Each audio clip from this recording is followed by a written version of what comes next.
Sa akin, importante na makapag-express ang kahit sino man na may gusto siyang i-share. Kasi expression din yun ng sarili natin, ng kultura natin.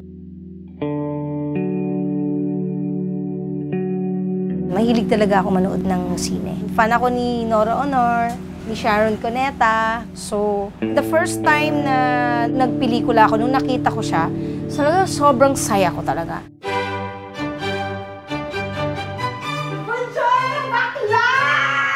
May nakita akong isang malaking ribbon.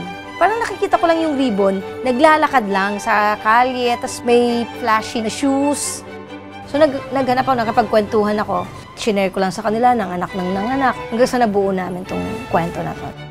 Gusto mo padala ko sa yung picture ng panty ko? Yak! Kadiri! Walang may pag-aari ng creativity.